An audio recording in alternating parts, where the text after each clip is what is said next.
સુરતમાં ડીવાયસીએમ હર્ષ સંઘવીના હસ્તે શાળા પ્રવેશોત્સવ કહ્યું તમામ બાળકોના ઉજ્જવળ ભવિષ્ય બનાવવાનું કામ શિક્ષકોનું.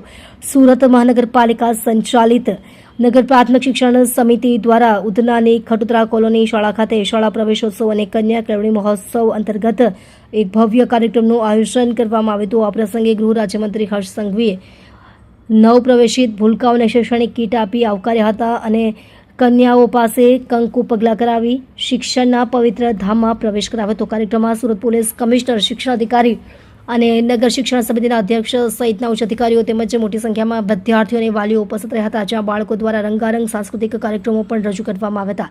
ડીવાયસીએમ હર્ષ સંઘવીએ સુરત મહાનગરપાલિકા અને શિક્ષણ વિભાગને અભિનંદન આપતા જણાવ્યું હતું કે સુરતની સરકારી શાળાઓમાં બાળકોને તેમની અનુકૂળતા મુજબ 6 જુદી જુદી ભાષાઓમાં ગુણવત્તાયુક્ત શિક્ષણ આપવામાં આવે છે, જે વસુધૈવ કુટુંબકમની ભાવના ચરિતાર્થ કરે છે. હાલની સુરતની સરકારી શાળાઓમાં 1,99,086 જેટલા બાળકો અભ્યાસ કરી રહ્યા છે, જેમાંથી ચાલુ વર્ષે 4,708 બાળકોએ ખાનગી શાળાઓ છોડીને સરકારી શાળામાં પ્રવેશ મેળવ્યો છે, જે સરકારી શિક્ષણ પ્રત્યે વધતા વિશ્વાસનું પ્રતીક છે. મંત્રીશ્રીએ શિક્ષકોને અનુરોધ કર્યો હતો કે બાળકોને ગોખણ પટ્ટી કરાવવાના બદલે હસતા રમતાની તણાવમુક્ત વાતાવરણમાં શિક્ષણ આપવું જોઈએ, તેમજ માટીમાં રમવા અને સંગીત શીખવા જેવી પ્રવૃત્તિઓ પર ભાર મૂકવો જોઈએ, જેથી તેમનો સર્વાંગી વિકાસ થાય. વાલીઓ અને શિક્ષકોને અપીલ કરતા હર્ષ સંઘવીએ જણાવ્યું હતું કે બાળકોને મોબાઈલના દૂષણથી દૂર રાખવા અને જીવનમાં હાર જીત પચાવવાના ગુણો કેળવવા સામૂહિક પ્રયાસો કરવા જરૂરી છે. આ સાથે જ તેમણે તમામ કોર્પોરેટરોને મહિનામાં એકવાર સરકારી શાળાની મુલાકાત લઈ ત્યાં સ્વચ્છતા અને વૃક્ષારોપણની પ્રવૃત્તિઓ પર ધ્યાન આપવા માટે વિનંતી કરી હતી.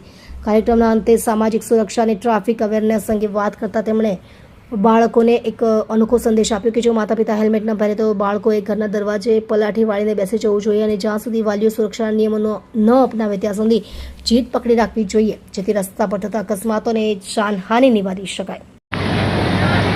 કોના માતા પિતા હેલ્મેટ પહેરીને જાય છે?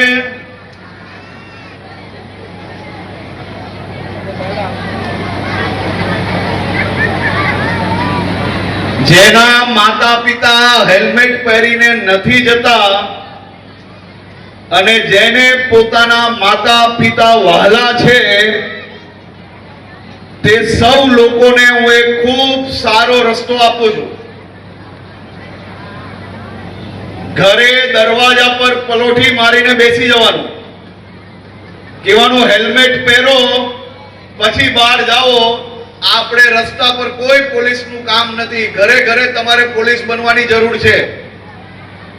જો તમારા માતા પિતા હેલ્મેટ પહેર્યા વગર જશે અને રસ્તા પર જો કોઈ એક્સિડન્ટ થશે તો માતા પિતાને ખોવા કરતા આપણે આપણા માતા પિતા વાલા હોય તો એને હેલ્મેટ પહેરાઈને મોકલશો તો વધુમાં વધુ સુરક્ષિત રહેશે અને બહાર રસ્તા પર બી કોઈ પોલીસ એમને નહીં રોકે તેવી વ્યવસ્થા આપણે કરવી છે કે નહીં?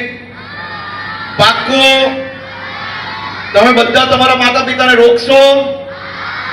પાક્કું? જેને જેને માતા પિતા વાલા હોય અને રોકવા તૈયાર હોય એ હાથ ઊંચા કરે.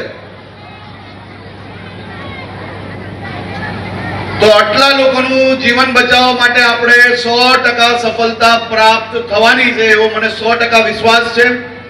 આપ સૌ લોકોને ઉજ્જવલ ભવિષ્યની ખૂબ ખૂબ શુભકામનાઓ. ખૂબ ખૂબ આભાર.